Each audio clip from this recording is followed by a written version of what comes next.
Hello everyone and welcome to the channel once again. Today we have a package from FMS. Whereas normally I would have cheated and unboxed the model and take it out, had a go.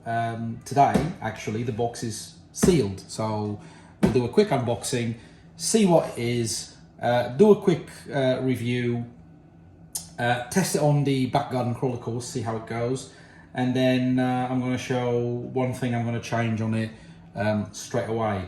Before I forget, thank you ever so much to McCree from FMS for sending this particular model to me so I can use it on the channel. Thank you ever so much, McCree. If you watched the video, I'm really thankful for the support you gave to the channel so far.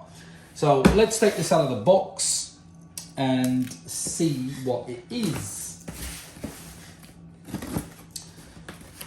Again, as I said, I would have cheated by now. I would have taken the model out of the box because normally I can't wait for these things. I can't wait for the video. I just go straight for it. Right.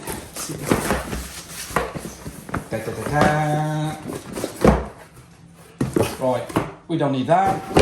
What we have, ladies and gents, is the Lemur. Lemur. All right, Lemur, whatever it's called, Lemur. 124 scale, electric, 4-wheel drive, and ready to run. Let's deal with the manual first. Comes with, anyone that buys FMSs will recognize these manuals. They're quite easy to comprehend. They come in two languages, Mandarin and English. And here you will find all you need to know about your model. But RC Crash does not read manuals. Kinda. Right.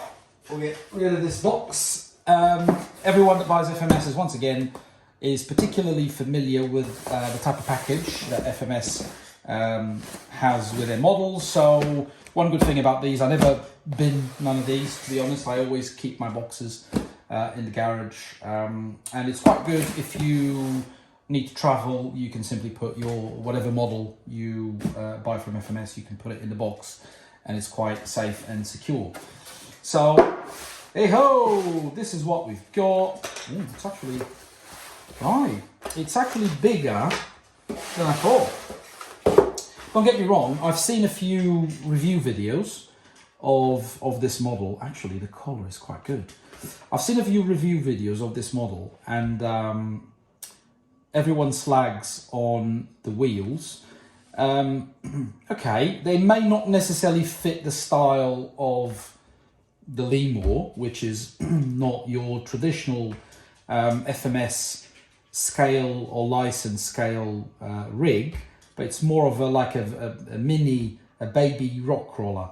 Okay, so these wheels won't be the best for rock crawling, but it's easily dealt with. And I'm sorry, I do have a sore throat. So the wheels, I'm going to change them. Or so I'm thinking about changing them to these Endura S3 compound with Endura Steelies, beadlock Steelies. So I'm not, okay, let's see, okay, that's the right one. So they're not really that much smaller than the normal wheels, and I'm sure this rig will perform much better with these Enduras when compared to the stock ones. But we'll get to that eventually. So it's a 124 scale. It's based on the FCX24 chassis with the same 130 motor and the 2-speed gearbox. I'm led to believe these are all plastic gears, and I believe that the portal axles have metal gears inside, but I will eventually open them and put a bit of grease. FMS does put a bit of grease, but I always put a bit more just in case. So steering servo is on axle rather than the body, and you've got the lights there. So all of the mumbo jumbo electronics are in there and in there. And your battery, I haven't opened it, but from the review videos I've seen, your battery goes in there. One good thing is that it actually comes with the drivers. Actually, this collar fits the rig quite well. So, okay, it comes with your standard previous generation FMS, EasyRC and Rock Hobby battery charger. Comes with the shock clips if you want to make them a bit harder, and it comes with the hex wheel thingy. The rig does come with oil fill shocks, as you can see. And one thing I did forget to mention about the wheels themselves, although they are plastic wheels, they are beadlock wheels. So even if you don't like the tires, you can take the tires out and change them for other tires. It so happens that I've already got these Injora tires and steely wheels to go with the truck. So let's look at the transmitter.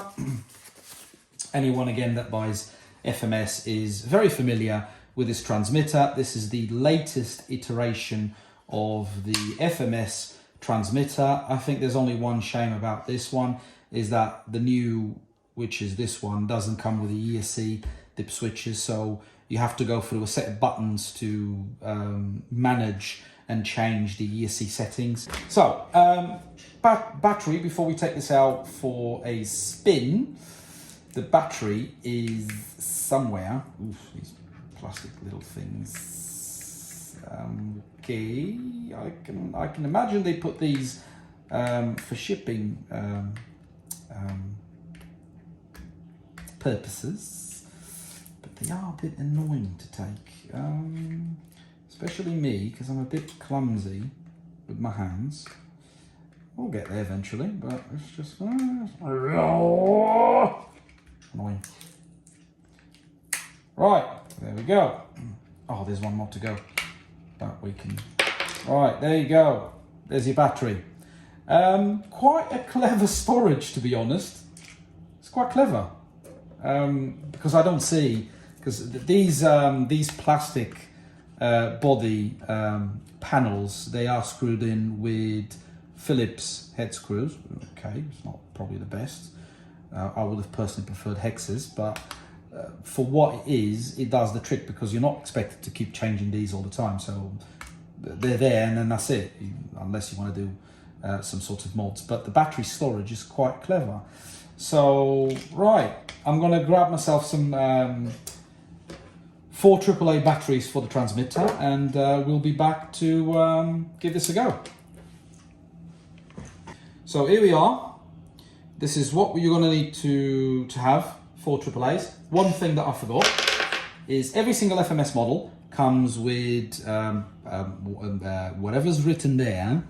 That's supposed to be a quality check. So that tells you at the factory, before this gets boxed in, someone actually inspects the model for quality. Whatever it's written there. Yeah, cool. Right, so we're going to put the batteries in. Again, today's video is a little bit different. It's more based on running commentary. So if it works, it works. If it doesn't work, we'll have a very awkward moment. Okay, there you go. Your first awkward moment of the video is that I forgot to charge the batteries. Here we are again. Second awkward moment is I've realized that the batteries were actually charged, but I've put them upside down. So for all the kids out there, it doesn't work if you put the batteries upside down. Just saying. Right, so the transmitter is working. Normally these FMS batteries do come with a bit of charge in them. So I haven't charged this one. Let's see if that's the case. So I haven't had a single FMS model that hasn't come with a bit of charge in the battery. So they're quite ready to run, to be honest. You just add some batteries to the transmitter. So let's see if I'm doing this right. Am I doing this right? Am I? No? No? Is it like that? Yeah, it's like that. Apparently there's a right side and a wrong side. You're turning your on and on switch is over there, and it's water resistant. See if it works. There you go, it's working. So I don't know which one is first gear. Right, so at the moment, as you can see, it's on forward, brake and reverse. Forward, brake and then reverse. So we'll have to change that, but I'll have to go through the buttons. So you've got your steering and your throttle adjusters there. You've got your gearbox adjuster, or changing button. So that's first gear. If you push all the way back, it's second gear. And that's pretty much it. And I think the lights, if it's the same thing as the K5, should be there. There you go. There's the lights. So you just press you press the bind button once, and you turn on or off the lights. All right. There you go, but we don't need lights today because actually, for a change, it's quite sunny in old Britain and it's not raining, which is good. So we're going to take this to my back garden crawler course as it is with the stock tyres. We'll have a quick go at it and then I'll change to the Endura tyres and Steelies and we'll see what difference it makes. So here it is in first gear. Let's see how the tyres perform or not. Right. Okay, you can see this is going to be, whoopsie, that's more to my driving skills rather than the model itself. Right, so let's see. So you can see that although if you take the model, say, to woodland or just for a bit of a trail, the tyres will be okay, but for rock crawling, not really. Not really. And I've got a bit of glue and sand there to help out with the traction, but you can see that it is struggling. Okay, let's see how it does on different obstacles. Quite well on that one, to be honest. So it has a short wheelbase and a lot of ground clearance. So it should be actually quite good for rock crawling. Limited to being a 124, that is. Okay, let's give it a go for this one last obstacle before we change the tyres and see how it behaves. So those oil shocks actually behave quite well on this model. I didn't think it would struggle on this one because it's a bit of dried concrete. So it struggled on the first obstacle because it's quite steep. As you can see, the tyres are not actually that bad. Okay, let's see what difference it makes having the Endura S3 compound tyres and Steelies. And there you have it. That is a massive, massive difference. So in all fairness, I think what this truck really needs is a good set of wheels and especially tyres, and you have yourself a baby rock crawler. Perhaps if you want to use it as like a comp rock crawler, baby comp rock crawler, you may want to add a bit of weight on the wheels, but for me, I'm not a heavy modder, so I'm quite happy with how it is, because one of my children was asking for a monster truck, RC monster truck, and the Lemur came to mind, so he'll be quite happy. And as and when he's not using it, I'll be using it as a mud truck, and that's how slow this truck can crawl. So let's see if oopsie. Yeah, the center of gravity needs to be a bit lower. So again, if any of you wants to use this as a more fully fledged comp baby rock crawler for competitions on 124 and 118, I think this is the ideal rig to do so. It just needs a good set of tires and a bit of weight down on the wheels, and you're good to go. Thank you ever so much again, FMS, for providing the truck for review and for sponsoring this video and any future videos, obviously, with the Lemur. I'm gonna have a bit of fun with it in the mud because it's been raining a lot, so I'm assuming there's a lot of mud in the woodlands waiting for me. So more videos will come. Thank you ever so much for watching, and I'll see you all soon.